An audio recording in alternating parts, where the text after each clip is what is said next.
An international forum of the world's largest economies, the Group of 20, or G20, has met every year since 1999 to deliberate on global economics and finance. President Joe Biden will represent the United States Saturday at this year's summit in Rome, Italy.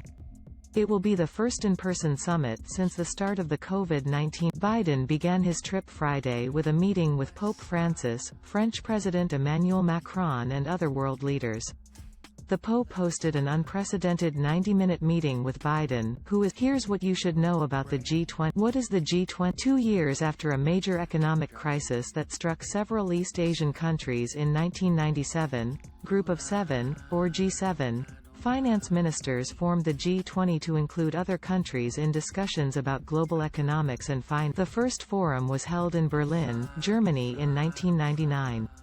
A yearly summit of heads of state and government has met every year since 2000. Which countries are in the G20? The members, alphabetically, are Argentina, Brazil, Canada, China, France, Germany, Japan, India, Indonesia, Italy, Mexico, Russia, South Africa, Saudi Arabia, South Korea, Turkey, the United Kingdom, the United States, and the European Union. Spain is a permanent. G20 members account for 80% of world GDP, 75% of global trade and 60% of the population of the planet.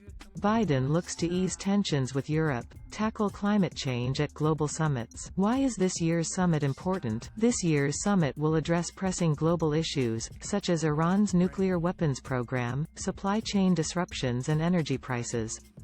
Debt relief for the world's poorest countries and COVID-19 vaccine distribution to low-income nations will also be discussed. Biden will also seek to repair foreign relations between the U.S. and some European allies after the America First policy introduced by former President Donald Trump.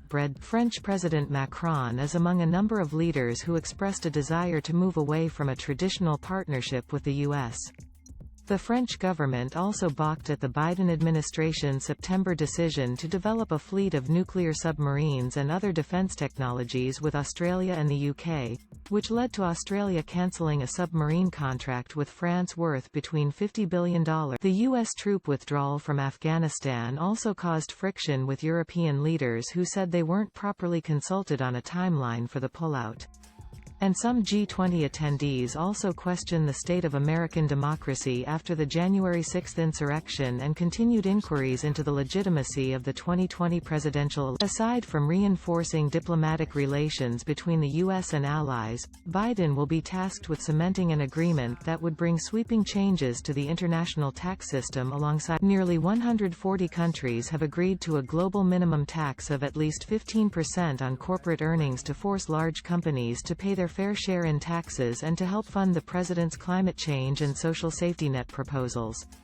A framework of the package was presented to congressional Democrats before Biden's departure for Rome. The president also hoped to meet in person with Chinese President Xi Jinping to resolve tensions over trade, security and climate change, but Xi is skipping the summit this. Reach out to Chelsea Cox on Twitter at @TheRealCub. This article originally appeared on USA Today. What is the G20 and why does the G20 summit matter?